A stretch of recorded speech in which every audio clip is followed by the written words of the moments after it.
U.S. money like nobody's business. They're just printing U.S. money because they can counterfeit it and they can give it to all their clients who can then spend money in the U.S., who can spend money, anywhere else they want. Because U.S. money's like, it's good pretty much everywhere in the world. It's not worth as much as the euro or stuff. But what? Go ahead. So basically, what happens is they give at least 50% of, this was all of as of like 2009. So a lot of this could have changed, but I'm just going from when I was a debater.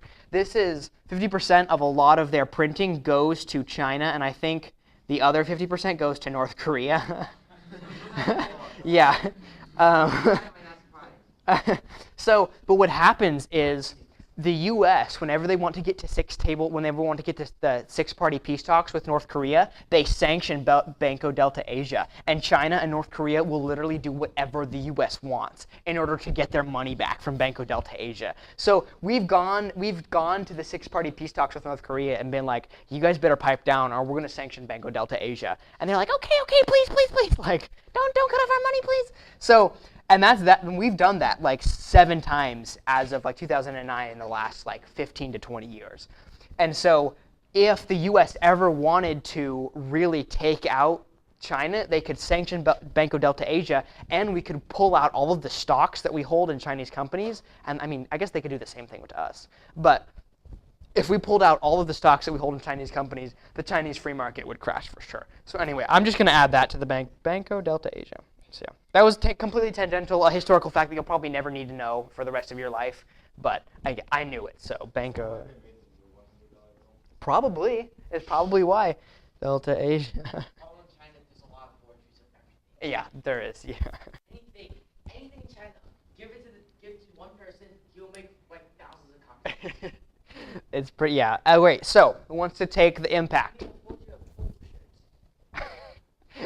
Who wants to take the impact? Somebody who hasn't gone yet. All right, come on. What's the impact of this argument? What's the therefore?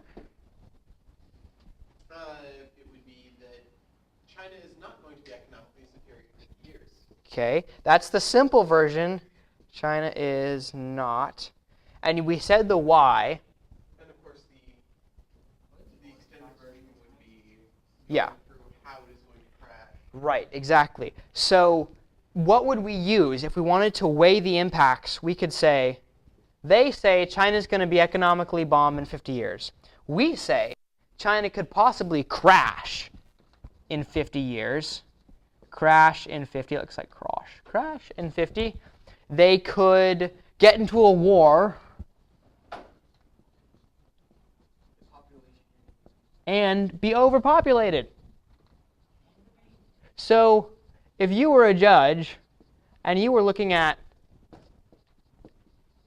economic bomb or crash in 50 years, get into a war, and overpopulate, which one would you choose? Yeah, you'd choose these 3.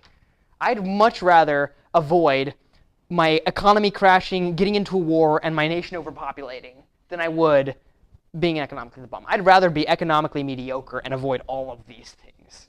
So as a judge, and a lot of times, guys, judges don't think, okay, Spencer might have beef with this, but judges don't think too much differently than we do.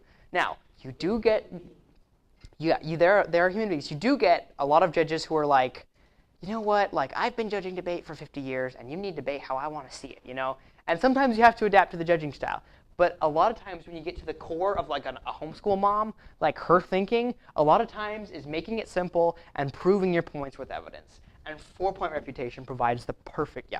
How would you make that apply to the judge? Like, is there any way of making that a personal thing to the judge? Like making this stuff? Yeah. Yeah, exactly the way I did it. I said, look, judge, if someone told you America's economy was going to crash in the next 50 years, like Great Depression style, that we were going to get into a really big war that we wouldn't win, and that we were also going to have a problem with overpopulation and there wasn't going to be enough space to live, would you want to live in that kind of country? I don't think so. I'd rather live in an economically mediocre country, maybe one that we're living in now. Our economy's not great. We're in a lot of debt. But at least we're not overpopulated. We're not in a war that we can't win. And we're not supposedly, I mean, we might. I don't know for sure. But we're not, doesn't look like we're going to crash into another Great Depression in the next 50 years.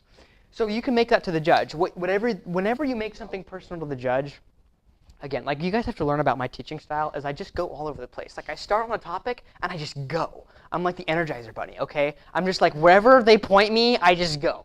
So when we're talking about making things simple for the judge, let me see. Let me erase a little bit of this. Give myself some more room to run. All right. When you're making things simple for the judge, you want to do a few things. You want to, if possible, apply it to their bubble. Apply to their bubble. And the first thing you have to do is you have to find out what that bubble is. You can look at your judge and be like, oh, he looks ex-military. He's really buff. He also looks like he's a dad. He also looks like he's been in the workforce for a lot of times. And a lot of times, don't take too many assumptions, but a few assumptions is okay, because a lot of times your first impression of people is sometimes correct. So don't take it to the bank, but maybe take a risk sometimes. If you think that your judge is a homeschool dad, chances are in the leagues that you'll compete in, he probably is. So apply it to their bubble. Like, I just took China and I made it America. Yeah, go ahead. Something that I was told, like, near the end of when I finished debating, that really helped was treat every judge like they're 2 years old. Mm-hmm. It's true, though. But you learn and you know more about the topic, and you're just smart, and you say a lot of things.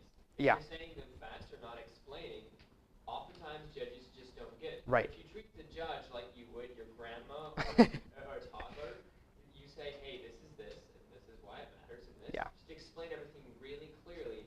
It will work for every judge. Whether Right. your judge is really smart Yeah. or really dumb. It's very true. Saying it in simple terms applies to a very broad range of judges. And so you apply it to their bubble. And so just like I did with China and Made in America, you can do that. You guys will be dealing with Middle East and with electronic surveillance. So with electronic surveillance, you don't have to worry about applying it to America because it will be America. But if you guys are debating Middle East, are you guys know if you're debating an NCFCA or STOA for this tournament, like the track?